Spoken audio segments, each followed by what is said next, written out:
ላለፉት 4 ዓመት ገደማ በተለያዩ የሀገሪቱ ክልሎች አጀንዳዎችንና ተሳታፊዎችን የመለየት ስራዎችን ሲያከናውን የቆየው የኢትዮጵያ ሀገራዊ ምክክር ኮሚሽን የመጨረሻው ምዕራፍ የሆነውንና ዋና ጉባኤውን ለማካሄድ እየተዘጋጀ ባለበት በዚህ ወቅት የሀገራዊ ምክክር ኮሚሽኑ ኮሚሽነር ከኃላፊነታቸው ስራቸውን መልቀቃቸው ተረጋግጧል።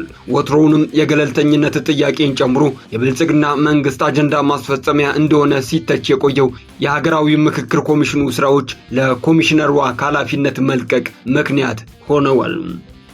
ከቀናት በፊት በአዳማ ከተማ የብልጽግና ፓርቲ ዝግ ስብሰባ ሲያካሂድ መቆየቱ ታውቋል። በዚህ ዝግ ስብሰባ ላይ በነገው ዕለት በሚጀምረው የሀገራዊ ምክክር ጉባኤ የሀገሪቱ ህገ መንግስት እንዲሻሻል፣ አሁን ያለው የክልሎች አወቃቀር እንዲፈርስ እንዲሁም የኦሮሚያ ክልል ከአዲስ አበባ የሚያገኘው የልዩ ጥቅም ጉዳይ ላይ የጉባኤው ተሳታፊዎች ያለምንም ማመንታት የመንግስትን ሐሳብ ብቻ እንዲደግፉ ለማስገደድ ውሳኔ ተላልፏል። በዚህ ዝግ ስብሰባ ላይ ሌሎች በርካታ ወሳኝ ነጥቦችም ተነስተውበታል። በደቡብ አፍሪካ ተፋፍሞ በቀጠለው ጸረ ስደተኞች አመጽ በርካታ ኢትዮጵያውያን ህይወታቸውን እያጡ ሲሆን መንግስትም የሀገሪቱን ዜጎች ለመጠበቅ የዲፕሎማሲ ዳተኝነት እንዳለበት ምንጮቻችን ገልጸውልናል። ኢትዮጵያውያን ዜጎች በከባድ የህልውና አደጋ ውስጥ እንደሚገኙ ተጠቁሟል። ክቡራን ተከታታዮቻችን ተከታዮቹን ደቂቃዎች አብራችሁን ስትቆዩ እነዚህንና ሌሎች ጉዳዮችን ዝርዝር መረጃዎች እናስደምጣችኋለን። ለአዳዲስ ወቅታዊና ታማኒ መረጃዎች ቻናላችንን ሰብስክራይብ በማድረግ ቤተሰብ ይሁኑ።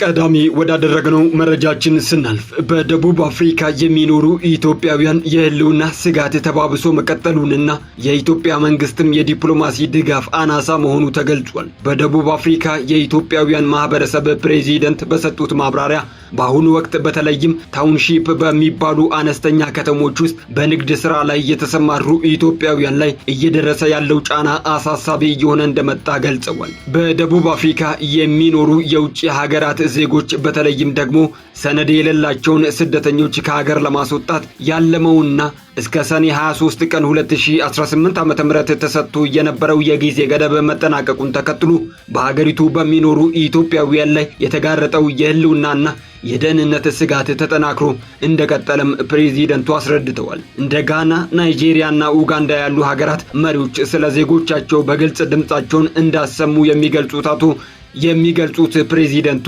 ከኢትዮጵያ መንግስት ግን የሚጠበቀውን ያህል ድምጽ አለመሰማቱንና የዲፕሎማሲ ድጋፉም አናሳ መሆኑን እንዳሳዘናቸው ገልጸዋል። ፕሬዝዳንቱ አክለውም የኢትዮጵያ መንግስት ከደቡብ አፍሪካ ጋር ያለውን የቆየ ዲፕሎማሲያዊ ግንኙነት በመጠቀም የወገኖችን ደህንነት ለማስከበር ይፋዊና ጠንካራ የፖለቲካ ግፊት ሊያደርግ እንደሚገባ የማህበረሰብ መሪው ጥሪያቸውን አስተላልፈዋል። የኢትዮጵያ ውጭ ጉዳይ ሚኒስቴር ከዚህ በፊት በደቡብ አፍሪካ ለሚኖሩ ኢትዮጵያውያን ባወጣቸው መግለጫዎችና ማሳሰቢያዎች በስፍራው ለሚከሰቱ ጸረ ስደተኞች ጥቃቶችና ለእስር ለተዳረጉ ዜጎች ፈጣን የህግ ከለላና ጥበቃ እንዲደረግ መጠየቁ ይታወሳል።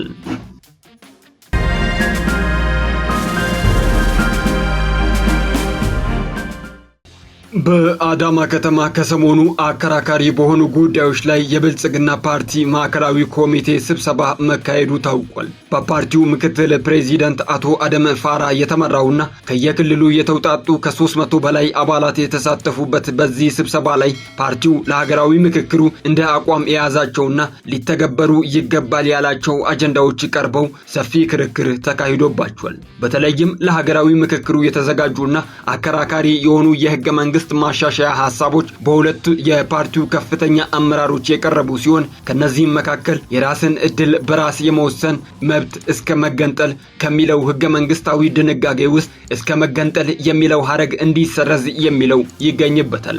በተጨማሪም የኦሮሚያ ክልል በአዲስ አበባ ላይ ያለው ልዩ ጥቅም የሚለው ድንጋጌ ቀርቶ ወደ የጋራ ጥቅም እንዲቀየር የሚል ሐሳብም ቀርቧል። አሁን ያለው የክልሎች አወቃቀር ለሀገር አንድነት ስጋት ነው ተብሎ ስለሚታመን ክልሎች በቋንቋና በማንነት ሳይሆን በጂኦግራፊ አቀማመጥና በኢኮኖሚ ትስስር ላይ የተመሰረተ እንዲዋቀሩ የሚል አጀንዳ በዋነኝነት ቀርቧል። ከዚህ ጋር ተያይዞም አዲስ አበባና ድሬዳዋ ራሳቸውን የቻሉ ክልሎች እንዲሆኑና በፌዴሬሽን ምክር ቤት ውስጥ ውክልና እንዲኖራቸው የሚሉ ነጥቦች ተነስተዋል። በመሬት ባለቤትነት ረገድም መሬት የመንግስትና የህዝብ ብቻ መሆኑ ቀርቶ የግል ባለቤትነት እንዲካተት፣ ይህም መሬትን እንዳስፈላጊነቱ ለመሸጥና ለመለወጥ እንዲሁም ለኢንቨስተሮች ዋስትና ለመስጠት እንዲያስችል ማሻሻያ እንዲደረግም ተጠይቋል። ከቀረቡት አጀንዳዎች መካከል በተለይ ክልሎች በማንነት ሳይሆን በጂኦግራፊና በኢኮኖሚ ይዋቀሩ የሚለውን ሐሳብና የኦሮሚያ ልዩ ጥቅም ቀርቶ የጋራ ጥቅም ይሁን የሚሉትን ነጥቦች የኦሮሚያ ክልል አመራሮች በጽኑ ተቃውመውታል። በሌላ በኩል በሕገ መንግስቱ መግቢያ ላይ የሚገኘው እኛ የኢትዮጵያ ብሔሮች ብሔረሰቦችና ህዝቦች የሚለው ሐረግ በእኛ ህብረ ብሔራዊ የኢትዮጵያ ህዝቦች በሚል እንዲተካ ፓርቲው አቋም መያዙ ተገልጿል። ይህ ከሰኔ 23 እስከ ሰኔ 25 ቀን 2018 ዓ.ም ድረስ የተካሄደው ስብሰባ መረጃዎች ባለፈው ሳምንት በስፋት ሲሰራጩ መቆየታቸው ይታወሳል።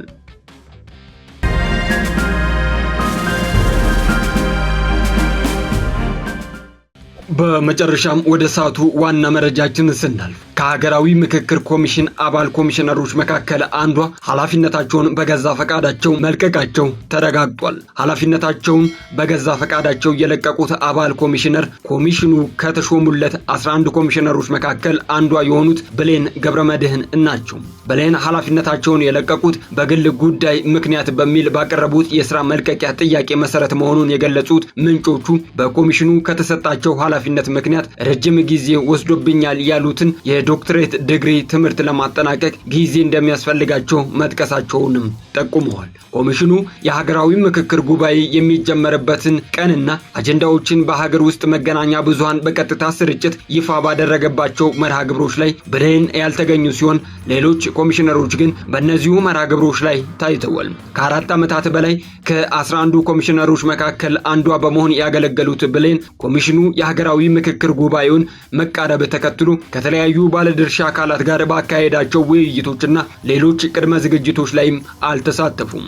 ብሌን ከኃላፊነት የለቀቁበትን ምክንያት ከራሳቸውን አንደበት ለመስማት ያደረግናቸው ተደጋጋሚ ጥረቶች ሳይሳኩልን ቀርተዋል። ለዋናው የምክክር ሂደት ያልደረሱት ኮሚሽነሮችን በዝርዝር ስንመለከት ደግሞ ከ1 ዓመት ገደማ በፊት ኮሚሽነር ዶክተር ተገኝ ወርቅ ጌቱ በፈቃዳቸው ከኃላፊነት መልቀቃቸው ይታወሳል። ተገኝ ወርቅ ኃላፊነታቸውን የለቀቁት የምክክር ኮሚሽኑ በመቋቋሚያ አዋጅ የተሰጠውን የ3 ዓመታት ጊዜ ያጠናቁ የሥራ ጊዜው ለተጨማሪ 1 ዓመት በተራዘመበት ዋዜማ ነበር። ተገኝ ወርቅ በወቅቱ ራሳቸውን ከኃላፊነት ያገለሉት ለኮሚሽኑ ቀደም ሲል በተሰጠው የሥራ ጊዜ ማገልገላቸው በቂ መሆኑን በመግለጽ ነበር። ሌላኛው አባል ኮሚሽነር ዘገየ አስፋው ደግሞ ከ2 ወራት በፊት ከዚህ ዓለም በሞት መለየታቸው ይታወሳል። የኮሚሽነር ተገኝ ወርቅ ጌቱን ከኃላፊነት መልቀቅ በይፋ ያላሳወቀው ኮሚሽኑ የኮሚሽነር ብሌን ገብረመድህንን ከኃላፊነት መልቀቅን አስመልክቶም ይህንን ዘገባ እስካጠናቀርንበት ጊዜ ድረስ በይፋ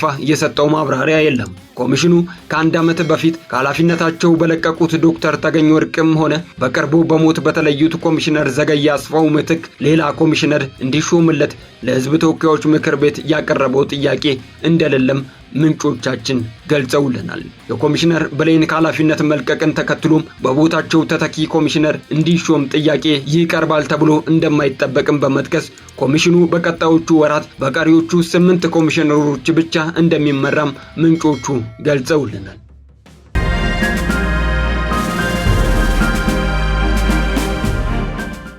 የሀገራዊ ምክክር ኮሚሽን ማቋቋሚያ አዋጅ ኮሚሽነሮች በገዛ ፈቃዳቸው ከኃላፊነታቸው መልቀቅ እንደሚችሉ ደንግጓል። በአዋጁ ላይ ማንኛውም ኃላፊነቱን በገዛ ፈቃዱ መልቀቅ የሚፈልግ ወይንም የለቀቀ ኮሚሽነር የ2 ወር የጽሑፍ ቅድመ ማስጠንቀቂያ ለኮሚሽነሮች ምክር ቤትና ለሕዝብ ተወካዮች ምክር ቤት አፈ ጉባኤ በማስገባት ሊለቅ ይችላል በሚልም ሰፍሯል። በዚሁ አዋጅ መሰረት አንድ ኮሚሽነር ከኃላፊነት ሲነሳ ሊለቅ ወይንም በሞት ምክንያት ሲለይ አዲስ ተሿሚ ይተካል። የተተኪ ኮሚሽነሮች ሹመትም የሚሰጠው በህዝብ ተወካዮች ምክር ቤት ሲሆን ተተኪው ከዚህ ቀደም ተጠቁመው በኮሚሽነርነት ካልተሾሙ እጩዎች መካከል ተመርጦ እንደሚሾምም ተደንግጓል። አንድ ኮሚሽነር ኃላፊነቱን በገዛ ፈቃዱ ከለቀቀ ወይንም ከኃላፊነቱ ከተነሳ በኋላ ወዲያውኑ ወደ ሌላ የመንግስት ኃላፊነት መሸጋገር አይችልም። ለ2 ዓመታት ለሌላ መንግስታዊ ኃላፊነት ወይንም ለፖለቲካ ፓርቲ ስራ አይታጭም ወይንም አይሾምም በሚልም ተደንግጓል። የሀገራዊ ምክክር ኮሚሽን ማቋቋሚያ አዋጅ ቁጥር 1265/2014 ጥር 5 ቀን 2014 ዓ.ም በነጋሪት ጋዜጣ ታትሞ ከወጣ በኋላ በዚያው ዓመት የካቲት 14 ቀን 2014 ዓ.ም 11 ኮሚሽነሮች ተሾመውለታል። ኮሚሽነሮቹ ከተሾሙለት ዕለት አንስቶ የሚታሰብ የ3 ዓመት የሥራ ጊዜ እንደሚኖረው የተደነገገ ቢሆንም የህዝብ ተወካዮች ምክር ቤት ኮሚሽኑ ስራውን በተቀመጠለት ጊዜ ውስጥ ማጠናቀቅ አልቻለም በሚል ለ2 ጊዜያት ያህል የሥራ ጊዜውን አራዝሞለታል። ከዚህ ቀደም ከተራዘመው የ1 ዓመት የሥራ ጊዜ በኋላ የተጨመረው የ8 ወራት የሥራ ጊዜ ጥቅምት 14 ቀን 2019 ዓ.ም ይጠናቀቃል። ኮሚሽኑ በተጨመረለት የሥራ ጊዜ መሰረትም ሀገራዊ ምክክር ለማካሄድ ከሐምሌ 8 ቀን 2018 ዓ.ም ጀምሮ ሀገራዊ የምክክር ጉባኤ ለማካሄድ 4000 የሚደርሱ ተመካካሪዎችን አዲስ አበባ መግባታቸውን ገልጿል።